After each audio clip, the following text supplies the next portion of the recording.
begin by asking you about the film. You kind of are blending comedy, horror, and the whole found footage genre, which has become so popular in horror films. What were some of the challenges with that, and also where did you sort of find the funny in the found footage aspect?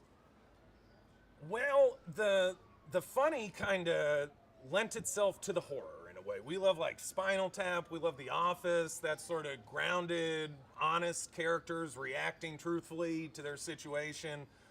And then it turns out when you throw those characters in a horror movie, if you actually reacted honestly to the things going on in a horror movie, you'd be pretty friggin' hilarious, it turns out. You wouldn't. So basically, we're huge wimps. We watch horror movies begrudgingly. We love them, but we're scared out of our minds. So we wanted to put basically ourselves or that honest reaction into the movie. So instead of having guys in the movie that are creeping up the stairs and you're going, no. Usually it's the audience being like, whoa, fools, no, don't go upstairs. It's a terrible, terrible idea. We were like, let's let the characters be the ones who are like, no, upstairs, no, thank you.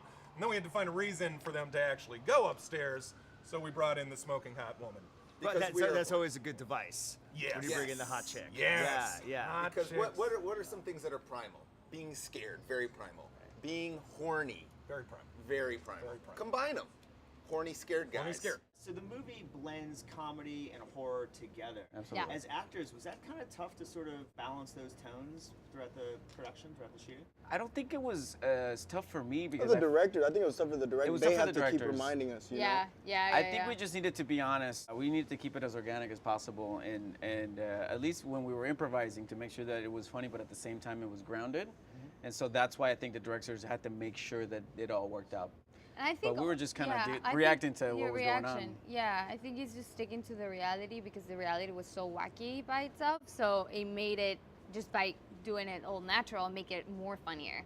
So I think that helped. Tell me about bringing these guys together and our young lady. Troublemakers. Yeah? These guys, these ladies. The cast is amazing. We found JR first. He was just the funniest person who came in and read, and that just completely redirected the casting altogether. Fernanda walked in. She left for the next like 2 days. Everyone in the room was like, I still smell her. I love her. She's beautiful. I love her. Can she be in the movie? Can the movie be about her? And the movie literally transformed itself to be built around this woman after So the she script walked in. changed because Oh my God, yeah. of your infatuation. Yeah, with we're this making lady. this movie Completely. for Yeah. no money, wondering what we're doing with our lives. Then this beautiful woman walks in, and it's like, that's what we're doing. We're doing it so we can spend time with her. I'm sure a lot of movies get made that way. Absolutely. Well, then that's what the movie within the movie is being made. That's why the guys in the movie are making their movie. Yeah. It's because they're like, I want to spend time with her. Yeah. She's gorgeous. I was talking to directors, and they told me that when they met you, they were like, we got to put this woman in the film. They were so smitten with you that They're they so kind of nice. rewrote the whole thing for you. How does that make you feel as an actress? Oh my God. Oh my like, I'm like God. so honored. I mean, I gotta say, but when I met them, there was such a good chemistry, and I really liked it that I was like, oh my God, I know I am not full American, and I sound like an American, but I want this part so bad. And thank God, I'm so happy it worked out, because I mean, I'm so blessed to work with this team, not only because it's such a great project, but because they're amazing, super talented people. From all the people that were behind the cameras, in front of cameras, it was such a good energy that it's just so hard to find sometimes, and I think that really helped the movie. Lightning in a bottle. What do you think about the whole found footage thing that's become so popular in horror movies? I think what's great about found footage is that it makes it really personal and intimate for the audience. I think there's obviously horrible ways to do it, and I think there's good ways to do it, just like any genre. But what's great about this, what we did is we weren't trying to do a spoof. We're trying to do a movie that's played real. It's real stakes. There is a ghost up there, and that ghost is naughty, and I don't want to have anything to do with it. So that's what's kind of what we like about our movie. Were there challenges to shooting found footage, to shooting in that way? Because there are rules that you have to sort of apply to as a director, as a cinematographer, right? Yeah, I mean, editing. I think.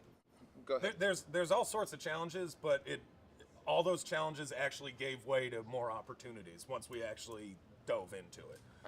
One thing I was going to say is that a lot of found footage movies don't necessarily recognize the cameraman or pretend that it's just a camera that doesn't really exist in the world. That wasn't the case at all with us. I mean, guys in our movie, they're friends with the cameraman. They're friends with Billy Chen. They know this guy. They're interacting with him. They're interacting with the camera. So it feels honest.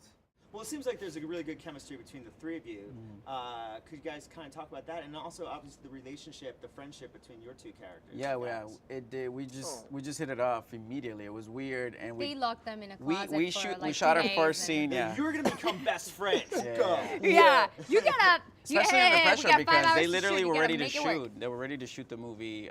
They were like that week, and I went in Saturday before to audition and chemistry test, and so I don't think they were 100%. Nobody really knew what was gonna happen until we started shooting, and they were like, "Do these guys know each other?" Like the first scene out of the gate is when we're shooting he's playing with the microphone. Okay.